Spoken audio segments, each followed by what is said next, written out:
Hello everyone, welcome to High Octane Academy, and this is the first lecture in the series, and we are starting with the fundamentals of mathematics, that is number system. So the first topic under this category is Introduction to Numbers and its classification. So this topic, it will be helpful for all of you, like for the CBSE students and for the competitive students as well, because the fundamental, they have to be strong in order to understand further chapters of mathematics. So let us start with this topic. Okay, so as you know that we use decimal number system in mathematics.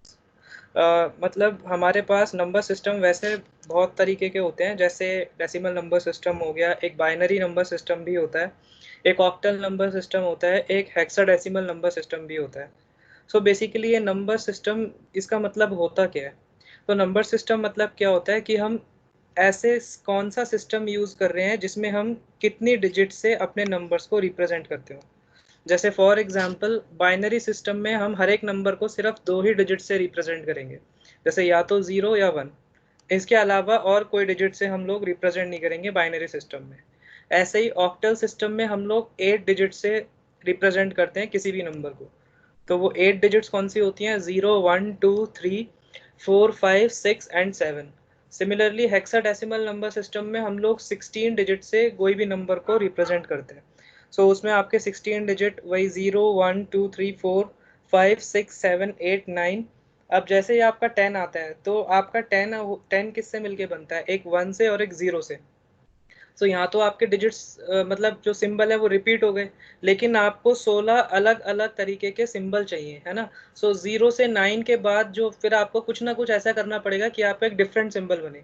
सो इसलिए हम लोग 10 को ए से denote कर देते हैं, similarly 11 को B से डिनोट कर देते हैं, 12 को सी से डिनोट करते हैं, 13 को हम डी से डिनोट करते हैं, 14 को ई से, 15 को हम इसी तरह से एफ से एंड सो ऑन. सो ये तरीका आपका चलता है हेक्साडेसिमल नंबर सिस्टम में, मतलब आपको 16 सिंबल्स बनाने होते हैं. हम जो नॉर्मली मैथमेटिक्स में यूज करते हैं सिस्टम, वो आपका होता है डेसिमल नंबर सिस्टम. तो डेसिमल नंबर सिस्टम में आपके कोई भी नंबर 10 डिजिट से रिप्रेजेंट होता है. वो 10 डिजिट्स आपकी होती हैं 0 1 2 3 4 5 6 7 8 9. सो यही 10 डिजिट्स होती हैं जिससे आप कोई भी नंबर को रिप्रेजेंट करेंगे अपने डेसिमल नंबर सिस्टम में. फिर इनका कन्वर्जन भी होता है कि आप एक नंबर सिस्टम को दूसरे नंबर सिस्टम में भी कन्वर्ट कर सकते हो. सो वो हम लोग अपने नेक्स्ट लेक्चर में लेंगे जब हम लोग फंडामेंटल्स कवर कर पाएंगे उसके बाद. Okay, so let us proceed to the next slide. And next slide, it talks about the classification of numbers.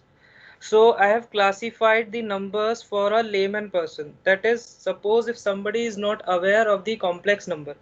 So उस हिसाब से मैंने नंबर को क्लासीफाई किया है, क्योंकि वैसे आपके जो नंबर्स होते हैं वो सारे नंबर्स आप कॉम्प्लेक्स नंबर्स में की कैटेगरी में ले सकते हो, क्योंकि कॉम्प्लेक्स नंबर में आपके दो पार्ट होते हैं, एक रियल पार्ट होता है, एक इमेजिनरी पार्ट होता है. तो जब आपका कॉम्प्लेक्स नंबर का इमेजिनरी पार्ट 0 हो जाता है तो वो नंबर आपका प्योरली रियल बन जाता है, और जब आपका कॉम्प्लेक्स नंबर में रियल पार्ट 0 हो जाता है तो वो आपका प्योरली इमेजिनरी बन जाता है. सो इसलिए कॉम्प्लेक्स नंबर को मैंने एक अलग कैटेगरी में रखा है अभी, क्योंकि वो अभी हमें पढ़ना है. ठीक है, जब हम ये चैप्टर को कवर करेंगे अपने आगे वाले लेक्चर्स में, तब हम लोग इसके बारे में क्लासिफिकेशन को थोड़ा सा और डिटेल वे में पढ़ेंगे. सो अभी के लिए आप ये याद रख सकते हो कि numbers, they can be categorised in two categories. The one is real numbers and the other is complex numbers. So basically ये कॉम्प्लेक्स नंबर्स होते क्या हैं? तो कॉम्प्लेक्स नंबर्स क्या होते हैं? जहाँ पे अंडर रूट के अंदर नेगेटिव आ जाता है.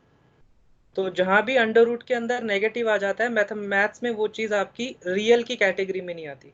ठीक है, रियल नंबर्स कौन से होते हैं? जो हम नॉर्मली नंबर्स पढ़ते हैं from class 1 to class 10th और 11th-12th में भी मेजॉरिटी ऑफ द चैप्टर्स में रियल नंबर्स ही होते हैं. सो ये आपके कॉम्प्लेक्स नंबर क्या होते हैं? जहाँ अंडर रूट के अंदर नेगेटिव आ जाता है.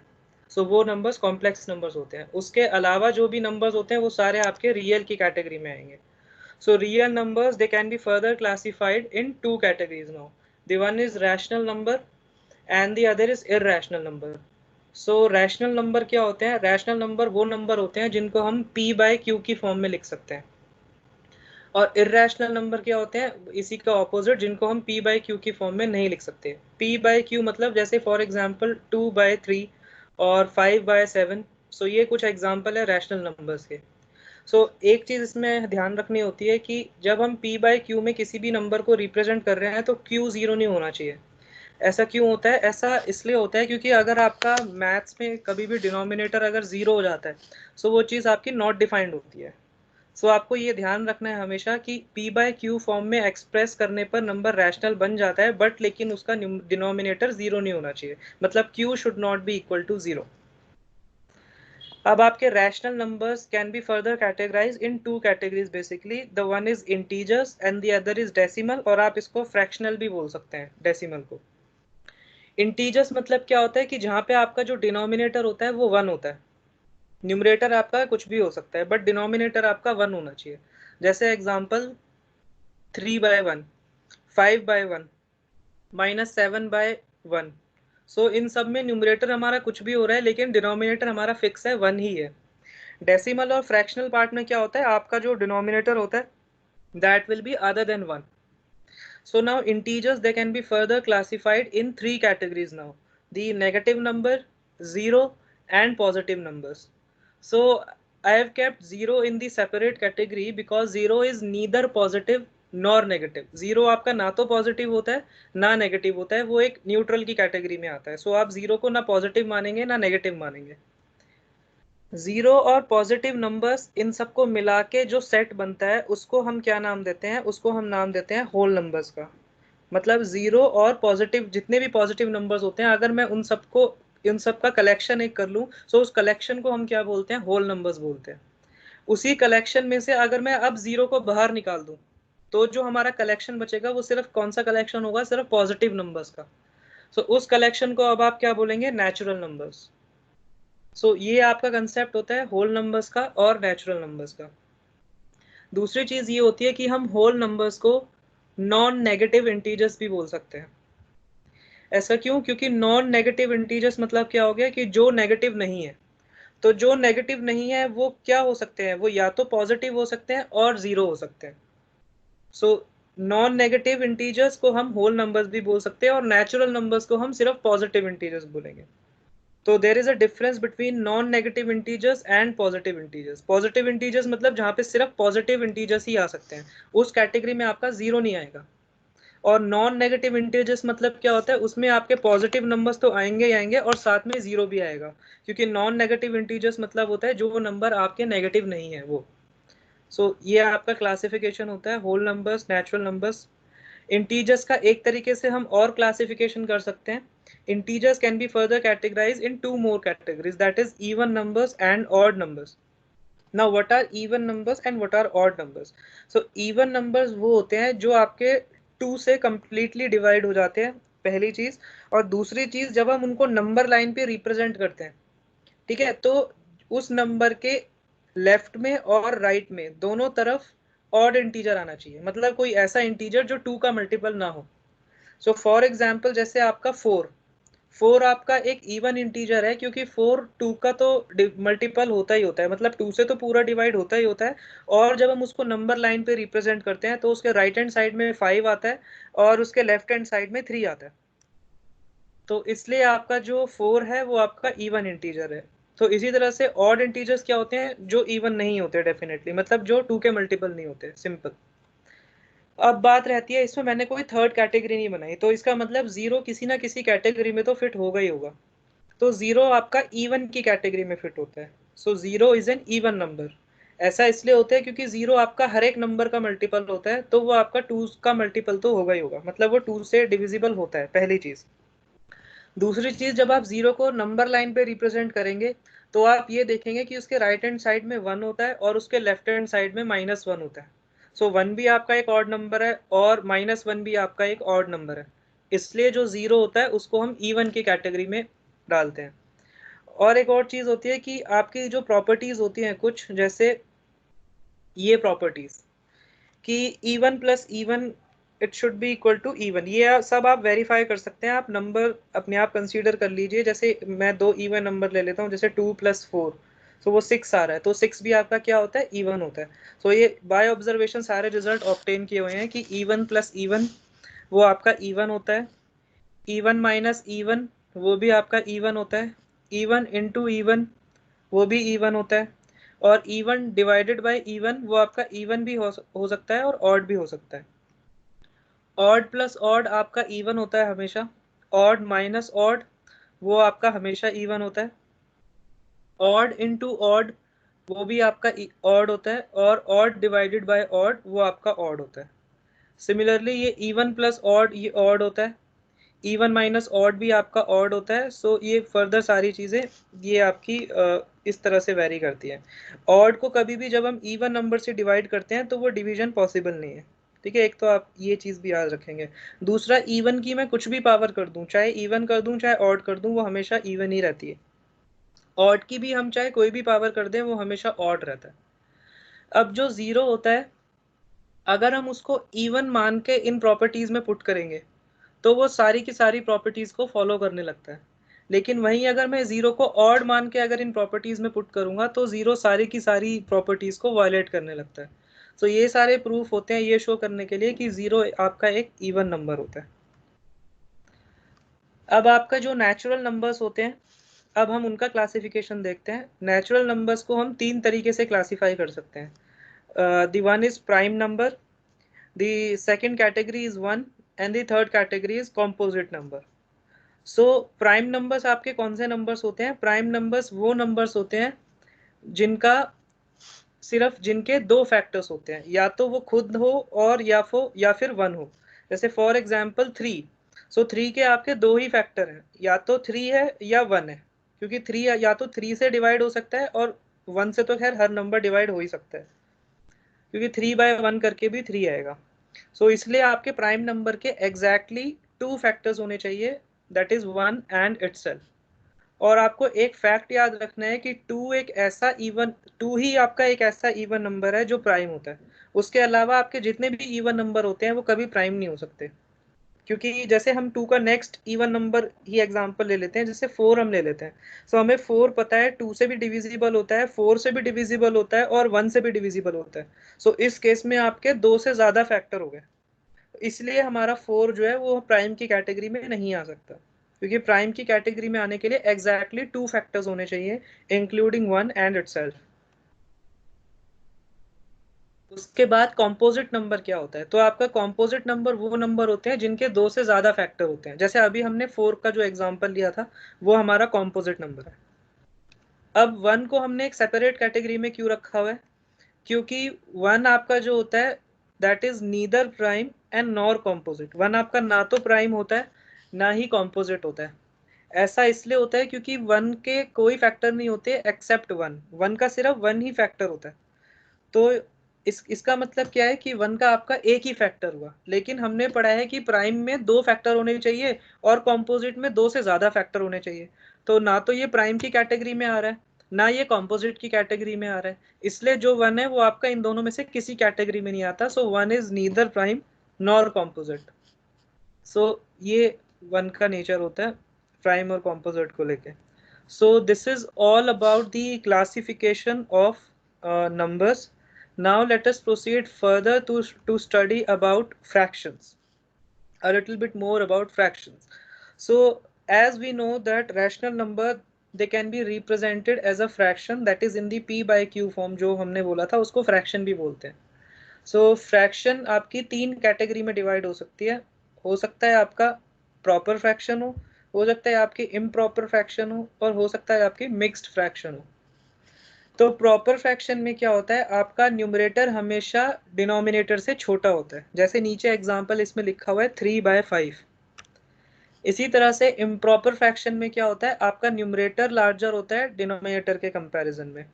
जैसे 9/5 ये एग्जांपल लिखा हुआ है, यहाँ पे 9 जो है वो 5 से बड़ा है। मिक्स्ड फ्रैक्शन क्या होता है? मिक्स्ड फ्रैक्शन को एक लिखने का तरीका होता है, बेसिकली इम्प्रॉपर फ्रैक्शन को लिखने का एक तरीका होता है जिसमें हम इम्प्रॉपर फ्रैक्शन को डिवाइड कर देते हैं। जैसे अगर मैं ये 9/5 इसको मैं सॉल्व करूं, 9 को मैं अगर 5 से डिवाइड करूं तो हमारे पास उसका जो कोशंट आएगा वो कितना आएगा, 1 आएगा, और जो रिमाइंडर आएगा वो कितना आएगा, 4 आएगा आपका। ठीक है। सो इसमें हम लोग कैसे रिप्रेजेंट करते हैं, 1 जो आपका मतलब क्वोशंट आया है उसको रखते हैं, जैसे यहाँ जो 2 1/3 का एग्जांपल है इसको लेके समझते हैं, जहां ये 2 लिखा है वहां पे आपको ये मतलब क्या होगा, ये क्वोशंट होगा, और 1/3 ये जो लिखा है ये ऊपर वाला 1 क्या होगा, ये आपका रिमाइंडर होगा, और नीचे क्या होता है हमेशा जिस नंबर से हम डिवाइड कर रहे हैं दैट इज आपका डिवाइजर। सो इस केस में जैसे वो फ्रैक्शन क्या बनेगी, 1/4/5, 9/5 के केस में, क्योंकि 1 इसका क्वोशंट था, 4 इसका रिमाइंडर था, और 5 तो जिससे हम डिवाइड कर रहे थे वो नंबर ही था। सो 9/5 की मिक्स फ्रैक्शन क्या बनेगी, 1/4/5। इसको हम और दोबारा से एक बार डिटेल में ले सकते हैं इन फर्दर सेशंस। सो अभी के लिए हम फ्रैक्शंस में सिर्फ इतना ही पढ़ेंगे, because we are just studying about the introduction to all of these terminology. Let us proceed further to decimal now. So decimal expansion, they can be of two categories, that is decimal can be terminating and it can be non-terminating as well. So terminating का English में literal meaning क्या होता है, terminate मतलब जो चीज खत्म हो जाती है। सो टर्मिनेटिंग डेसिमल एक्सपेंशन आपके वैसे डेसिमल होते हैं जो डेसिमल के बाद कहीं ना कहीं जाके खत्म हो जाते हैं। जैसे यहाँ एग्जाम्पल लिखा हुआ है 0.25, 0.46, 1.8, तो यहाँ पे डेसिमल के बाद कहीं ना कहीं ये खत्म हो रहा है। सो इसलिए ये सब आपके क्या होते हैं, टर्मिनेटिंग डेसिमल होते हैं। और टर्मिनेटिंग डेसिमल हमेशा रैशनल होते हैं, क्योंकि हम टर्मिनेटिंग डेसिमल को हमेशा फ्रैक्शन में कन्वर्ट कर सकते हैं, दैट इज p/q की फॉर्म में कन्वर्ट कर सकते हैं। जैसे 0.25 इसको ऐसे बोलते हैं 0.25, हमेशा डेसिमल के बाद वाले को कंबाइन करके नहीं बोलते। जैसे हम इसको 25 नहीं बोलेंगे, 0.25 नहीं बोलेंगे, हमेशा अलग अलग करके बोलना होता है। जैसे 0.25, नेक्स्ट में क्या है 0.46, ऐसे ही 1.8, इस तरह करके। सो अब अगर हम इसको फ्रैक्शन में कन्वर्ट करेंगे तो 0.25 आपका कैसे कन्वर्ट होगा, 25/100। ऐसे क्यों, क्योंकि आपका पहले तो नंबर न्यूमरेटर में क्या लिखते हैं, डेसिमल हटा के जो भी नंबर है आप पहले न्यूमरेटर में वो लिख दो। जैसे अगर मैं 0.25 में डेसिमल हटाऊंगा तो मेरा क्या बचेगा, 025, आगे वाले जीरो की कोई वैल्यू नहीं होती, ठीक है, तो वो जीरो को आप हटा दो तो कितना बचेगा, 25। अब डिनोमिनेटर में क्या लिखते हैं, आपके जितने प्लेसेस के आगे डेसिमल होता है, जैसे यहाँ पे 2 प्लेसेस के आगे डेसिमल है, सो इसलिए डिनोमिनेटर में क्या आएगा, 100। अगर एक प्लेस के आगे डेसिमल होता तो 10 आता, अगर 3 प्लेसेस के आगे डेसिमल होता तो 1000 आता। जैसे फॉर एग्जांपल 1.8, इसका डेसिमल एक्सपेंशन क्या होगा, 18/10। आप पहले डेसिमल हटा दोगे 1.8 का तो वो सिर्फ 18 बचेगा। उसके बाद डिनोमिनेटर में क्योंकि एक डेसिमल से पहले, एक डिजिट से पहले डेसिमल है, सो इस वजह से आपका डिनोमिनेटर में 10 आएगा। तो ये था टर्मिनेटिंग डेसिमल एक्सपेंशन। इसके बाद हम लोग चलते हैं नॉन टर्मिनेटिंग डेसिमल एक्सपेंशन पे। तो नॉन टर्मिनेटिंग डेसिमल एक्सपेंशन जो होते हैं वो दो तरीके के हो सकते हैं, या तो रिपीटिंग जिनको हम रेकरिंग भी बोलते हैं, और एक नॉन रिपीटिंग भी हो सकते हैं जिसको हम नॉन रेकरिंग भी बोलते हैं। जो आपके नॉन रेकरिंग या नॉन रिपीटिंग होते हैं वो हमेशा इररेशनल होते हैं, मतलब नॉन रिपीटिंग वालों को हम कभी भी फ्रैक्शन में कन्वर्ट नहीं कर सकते। जो हमारे रिपीटिंग होते हैं वो हमेशा रैशनल होते हैं, हम उनको हमेशा p/q की फॉर्म में दैट इज फ्रैक्शन में एक्सप्रेस कर सकते हैं। अब ये रिपीटिंग क्या होता है और नॉन रिपीटिंग क्या होता है, पहले तो नॉन टर्मिनेटिंग समझते हैं। नॉन टर्मिनेटिंग क्या होता है, जो डेसिमल के बाद कभी खत्म नहीं होता, मतलब वो चलता जाता है चलता जाता है। जैसे आपका फॉर एग्जाम्पल 1/3, अगर आप 1/3 का डेसिमल एक्सपेंशन निकालोगे, कैसे निकालोगे, 3 को 1 को 3 से डिवाइड करके, सो आपका 0.3333 ये होता जाएगा, ये कभी खत्म नहीं होगा। सो ऐसे डेसिमल एक्सपेंशन को नॉन टर्मिनेटिंग डेसिमल एक्सपेंशन बोलते हैं। अब रिपीटिंग क्या होता है, रिपीटिंग मतलब जो डेसिमल के बाद जहाँ पे रिपीटेशन हो, मतलब बार बार वही वही चीज रिपीट हो रही हो, सो उसको बोलते हैं हम रिपीटिंग नॉन टर्मिनेटिंग। और नॉन रिपीटिंग क्या होता है, जहाँ पे डेसिमल के बाद रिपीटेशन ना हो। जैसे आपका एग्जांपल लेट्स सपोज 3.142856, ये भले ही चलता जा रहा है लेकिन कोई इसमें कोई पैटर्न नहीं है, कुछ रिपीटेशन नहीं है, तो वो आपका नॉन रिपीटिंग की कैटेगरी में आता है। अब जो आपका रिपीटिंग की कैटेगरी है, it can be further categorize in 2 categories, that is pure recurring and mixed recurring. So now pure recurring जो आपका होता है उसमें क्या होता है, डेसिमल के बाद सारे की सारी डिजिट्स आपके रिपीट करती हैं, जैसे एग्जाम्पल 0.47 और इस पूरे के ऊपर बार लगा हुआ है, तो बार का मतलब क्या होता है, ये पूरा बार बार रिपीट कर रहा है। जैसे इसको हम लिखेंगे 0.47474747, ये ऐसे चलता जाएगा। सो आप लोग देख रहे हैं यहाँ पे डेसिमल के बाद सब कुछ रिपीट हो रहा है। So therefore this lies under pure recurring. So mix recurring में क्या होता है कि डेसिमल के बाद सब कुछ रिपीट नहीं होता, कुछ पोजीशन छोड़ने के बाद रिपीटेशन स्टार्ट होता है। जैसे इसका एग्जांपल 0.4 लेकिन 7 के ऊपर बार है, मतलब सिर्फ 7 रिपीट कर रहे हैं, तो 0.477777 एंड सो ऑन। सो यहाँ पे आप देख रहे हैं डेसिमल के बाद 4 रिपीट नहीं कर रहा है, उसके बाद से रिपीटेशन शुरू हो रहा है। इसलिए इसको हम किस कैटेगरी में रखते हैं, मिक्स्ड रिपीटिंग की कैटेगरी में रखते हैं। और ये दोनों के दोनों ही रैशनल होते हैं, क्योंकि ये रिपीटिंग के ही पार्ट है और रिपीटिंग हमेशा रैशनल होता है। सो ये था हमारा डेसिमल एक्सपेंशन की कैटेगरी। अब हम लोग आगे चलते हैं, जिसमें हम लोग पढ़ेंगे कि किसी भी डेसिमल नंबर को फ्रैक्शन में कैसे कन्वर्ट करते हैं। तो मैं आपको टर्मिनेटिंग का ऑलरेडी बता चुका हूँ किस तरह से करते हैं। हम नॉन टर्मिनेटिंग का सीखते हैं। तो नॉन टर्मिनेटिंग का सबसे पहले हम लोग कन्वेंशनल मेथड पढ़ेंगे, जो आपके सीबीएसई में दिया हुआ है एनसीईआरटी की 9th क्लास की बुक्स में। सो पहले वो मेथड पढ़ेंगे, उसके बाद फिर हम लोग शॉर्टकट्स पढ़ेंगे जो आप लोग कॉम्पिटिटिव में लगा सकते हो। सो सीबीएसई में जो मेथड दिया है उसके अकॉर्डिंग आपका कभी भी क्वेश्चन अगर रिपीट इसका नॉन टर्मिनेटिंग डेसिमल का आता है, रिपीटिंग का, नॉन रिपीटिंग तो कभी आएगा ही नहीं, क्योंकि it can not be converted into fraction, हमेशा क्वेश्चन रिपीटिंग का आएगा। तो रिपीटिंग में भी आपके क्योंकि दो टाइप के होते हैं, प्योर और मिक्स्ड, तो आप सबसे पहले क्वेश्चन में ये ध्यान रखेंगे कि आपका क्वेश्चन प्योर रिपीटिंग होना चाहिए।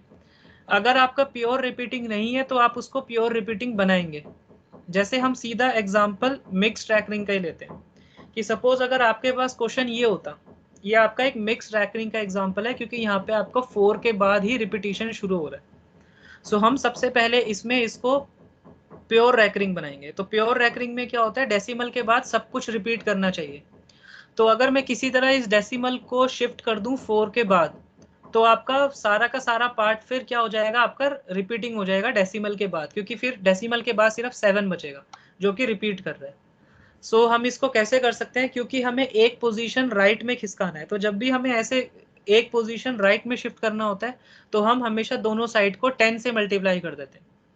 अगर हमें दो पोजीशन शिफ्ट करना होता है राइट में तो हम हमेशा 100 से मल्टीप्लाई करते हैं। तो हम क्योंकि हमें यहाँ पे एक ही पोजीशन शिफ्ट करना है तो हम दोनों साइड में 10 से मल्टीप्लाई करते हैं।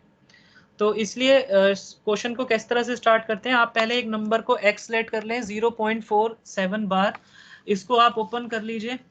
अब आप दोनों साइड 10 से मल्टीप्लाई कर लीजिए, क्योंकि हम इसको प्योर रैकरिंग में कन्वर्ट करने जा रहे हैं। सो आपके लेफ्ट हैंड साइड में 10x हो जाएगा और राइट हैंड साइड में 4.7777 एंड सो ऑन, ये आपका इनफाइनाइट टाइम्स तक चलता जाएगा। अब इसको आप इक्वेशन 1 नाम दे दीजिए। इसके बाद आपका फिर एक्चुअल प्रोसेस स्टार्ट होता है कि अब क्या होता है इसमें, आपकी डेसिमल के बाद जितनी डिजिट रिपीट कर रही होती हैं, जैसे डेसिमल के बाद यहाँ पे सिर्फ एक ही डिजिट रिपीट कर रही है, दैट इज 7। तो आप हमेशा अगर एक डिजिट रिपीट कर रही है तो दोनों साइड 10 से मल्टीप्लाई कर दीजिए। अगर एक से दो कर रही होती तो हम यहाँ पे 100 से मल्टीप्लाई करते हैं। सो हम इक्वेशन 1 को अब दोनों साइड 10 से मल्टीप्लाई कर देंगे, क्योंकि यहाँ पे डेसिमल के बाद एक ही डिजिट रिपीट हो रही है। तो लेफ्ट हैंड साइड में हमारा हो गया 10 10 100x और राइट हैंड साइड में हो जाएगा 47.7777 एंड सो ऑन, क्योंकि हमने दोबारा 10 से मल्टीप्लाई किया तो ये फिर से डेसिमल राइट में शिफ्ट हो जाएगा एक प्लेस। अब जो हमारा आई है इक्वेशन सेकंड, इसको इक्वेशन सेकंड नाम दे दीजिए। अब इसमें आप इक्वेशन 1 को इक्वेशन सेकंड से सब्ट्रैक्ट कर दीजिए, तो आपका आंसर लेफ्ट हैंड साइड में हो जाएगा 90x और राइट हैंड साइड में आपका 47.777 माइनस 4.777 एंड सो ऑन। तो आपका डेसिमल के बाद वाला पोर्शन जो है वो कैंसिल हो जाएगा। क्यों? क्योंकि वो 7 में से 7 गए 0 0 0, वो 0 0 आता रहेगा। वो इनफाइनाइट टाइम्स तक है, तो हम नहीं बता सकते कि आपका कब तक 0 आएगा, इसलिए हम उसको पूरे को 0 मान लेते हैं। सो हमारा सिर्फ क्या बचता है फिर 47 माइनस 4, वो आपका कितना होता है 43। So now if 90x, if this is equal to 43, then x will come out to be 43 by 90. So this is how we convert any repeating decimal expansion into fraction. Let us take an example of pure recurring. तो pure recurring तो और भी easy होता है, इसमें हमें इसको pure में कन्वर्ट करने की जरूरत नहीं होती, जैसे हमें मिक्स में जरूरत पड़ी थी। तो क्वेश्चन में आपको हमेशा ध्यान रखना है, आप पहले प्योर में कन्वर्ट करेंगे, उसके बाद फिर प्योर में कन्वर्ट करने के लिए आप क्या देखेंगे कि आपकी कितनी पोजीशन राइट शिफ्ट करने पे डेसिमल में प्योर बन जाएगा वो। अगर आपका एक शिफ्ट करने पे बन रहा है तो आप दोनों साइड 10 से मल्टीप्लाई करेंगे। अगर आपका 2 प्लेसेस शिफ्ट करने पे बन रहा है तो आप लोग 100 से मल्टीप्लाई करेंगे, एंड सो ऑन। उसके बाद फिर हम उस इक्वेशन को 1 नाम दे देते हैं। उसके बाद फिर हम लोग क्या करते हैं, ये चेक करते हैं कि डेसिमल के बाद कितनी डिजिट्स रिपीट हो रही हैं। अगर एक डिजिट रिपीट हो रही होती है तो हम दोनों साइड 10 से मल्टीप्लाई करते हैं। अगर 2 डिजिट रिपीट हो रही होती है तो दोनों साइड 100 से मल्टीप्लाई करते हैं, एंड सो ऑन। उसके बाद जो हमारे पास 2 रिजल्ट आते हैं उनको सब्ट्रैक्ट कर देते हैं, और इस तरह से x की वैल्यू जो आती है वही आपका फ्रैक्शन कन्वर्जन होता है। तो प्योर रैकरिंग का एग्जांपल जैसे 0.47, इसमें दोनों के ऊपर बार है, 4 और 7 के ऊपर, तो ये आपका प्योर रैकरिंग का एग्जांपल है, क्योंकि इसमें डेसिमल के बाद सब कुछ रिपीट हो रहा है। तो इसको अगेन आप x लेट कर लीजिए, तो ये 0.4747 हो जाएगा। अब इसमें ये ऑलरेडी प्योर रैकरिंग है तो इसी को इक्वेशन 1 हम नाम दे देंगे। अब क्योंकि डेसिमल के बाद हमारी 2 डिजिट रिपीट हो रही है, सो इसलिए हम दोनों साइड 100 से मल्टीप्लाई कर देंगे, तो लेफ्ट हैंड साइड में 100x हो जाएगा, और राइट हैंड साइड में क्योंकि 100 से मल्टीप्लाई किया है तो 2 डिजिट राइट में डेसिमल शिफ्ट हो जाएगा, that is 47.47.47 and so on. ये डेसिमल के बाद 4747 आप कितनी बार भी लिख सकते हो, क्योंकि ये इनफाइनाइट टाइम्स जा रहा है, तो इसलिए डेसिमल के बाद वाला पोर्शन इसमें हमेशा कैंसिल हो जाता है जब हम सब्ट्रैक्ट करते हैं। तो जैसे जब मैं सब्ट्रैक्ट करूंगा इक्वेशन 1 को 2 से, तो हमारा जो राइट हैंड साइड में पोर्शन है उसमें डेसिमल के बाद सब कुछ कैंसिल हो जाएगा, बचेगा क्या, सिर्फ 47 माइनस 0, तो वो आपका 47 ही रहेगा। लेफ्ट हैंड साइड में 100x माइनस x कितना रहेगा, 99, so your x it will come out to be 47/99। अब अगर इनकेस आपका ये आगे भी कटता है, जैसे 47/99 मान लो आपका किसी टेबल से कट रहा है, तो आप इसको काट के लोएस्ट टर्म में एक्सप्रेस कर दीजिएगा। तो ये हमारा कन्वेंशनल मेथड होता है। अब हम आते हैं ऑल्टरनेटिव टेक्निक पे। अब ऑल्टरनेटिव टेक्निक पे क्या होता है कि हम लोगों को इतना बड़ा मेथड लगाने की जरूरत नहीं पड़ती, एक स्टेप में हम लोग इसका आंसर निकाल सकते हैं। तो इसका आंसर कैसे निकालते हैं, आप सबसे पहले आपको जो भी क्वेश्चन दिया है उस क्वेश्चन को आप बिना बार और बिना डेसिमल के लिख दीजिए पहले। जैसे 0.47 से अगर मैं डेसिमल और बार दोनों हटा दूंगा, so we will be left with only 047, हमारे पास सिर्फ 047 बचेगा। तो क्योंकि आगे वाले जीरो की कोई वैल्यू नहीं होती, 047 आपका 47 ही होता है, सो आप उसको सिर्फ 47 लिखेंगे। अब जो आपका ये स्टेप करने के बाद जो भी नंबर आता है, जैसे यहाँ पे 47 आया, तो वो आपका न्यूमरेटर हो जाता है, ठीक है। अब होता क्या है फिर, डिनोमिनेटर में हम लोग क्या निकालते हैं, डेसिमल के बाद जितनी डिजिट रिपीट हो रही होती है उतने 9 लगा दीजिए बस। जैसे यहाँ पे 2 डिजिट रिपीट हो रही है तो यहाँ पे 2 9 लग गए, तो इसलिए इसका आंसर क्या हो गया, 47/99। तो प्योर में तो ऐसे करते हैं, और मिक्स्ड में कैसे करते हैं कि आप क्वेश्चन को पहले बिना डेसिमल और बिना बार के लिख लो। जैसे मैं एग्जांपल यहाँ पे ले लेता हूँ, ये 1.565 का, तो इसमें सिर्फ 65 के ऊपर बार है, ठीक है, शुरू के 5 के ऊपर नहीं है, तो मतलब ये मिक्स रैकरिंग है, क्योंकि डेसिमल के बाद सब कुछ रिपीट नहीं हो रहा। जब हम इसको ओपन करके लिखेंगे तो ये 1.565656565 ऐसे बनेगा, ठीक है। सो आप इसको बिना डेसिमल और बिना बार के पहले लिख लो। जैसे ये कितना हो जाएगा, 1565, सिर्फ इतना हो जाएगा। अब इसमें से आप वो पोर्शन सब्ट्रैक्ट कर दो जो जिसके ऊपर बार नहीं लगा। तो किसके ऊपर बार नहीं लगा, 15 के ऊपर, डेसिमल को हमें भूलना है यहाँ पे, तो किसके ऊपर नहीं लगा, 15 के ऊपर, उसको आप सब्ट्रैक्ट कर दो, आपका कितना आया, 1550। तो ये जो भी आपका आता है ये आपका हमेशा न्यूमरेटर होता है। डिनोमिनेटर कैसे निकालते हैं, सबसे पहले आप ये चेक करो कि डिनोमिनेटर के लिए कि डेसिमल के बाद कितने डिजिट रिपीट हो रहे हैं, तो आपके यहाँ पे 2 डिजिट रिपीट हो रहे हैं, तो आप उतने 9 लगा दो। उसके बाद ये चेक करो कि डेसिमल के बाद कितने डिजिट रिपीट नहीं हो रहे हैं, तो यहाँ पे डेसिमल के बाद एक डिजिट रिपीट नहीं हो रही, उतने 0 लगा दो। तो आपका आंसर हो गया 1550/990। अब क्योंकि यहाँ पे 0 से 0 कैंसिल हो सकता है, तो इसलिए हमने कैंसिल करके लोएस्ट फॉर्म में इसको एक्सप्रेस कर दिया 155/99। सो द रूल इज, अगर आपका क्वेश्चन मिक्स्ड रिपीटिंग है तो आप सबसे पहले क्वेश्चन को बिना बार बिना डेसिमल के लिख देंगे, उसके बाद उसमें से वो पोर्शन सब्ट्रैक्ट कर देंगे जिसके ऊपर बार नहीं है, मतलब जो रिपीट नहीं कर रहा, और डेसिमल भूलना है हमें उस केस में। तो जैसे यहाँ पे हमने पहले नंबर को बिना डेसिमल बिना बार के लिखा तो वो 1565 हो गया। अब इसमें हमारा 15 ऐसा है जो रिपीट नहीं कर रहा था, जिसके ऊपर बार नहीं था, उस 15 को हमने उससे सब्ट्रैक्ट कर दिया, तो हमारा आंसर कितना है 1550। जो भी आपका ये नंबर आता है वो हमारा न्यूमरेटर होता है।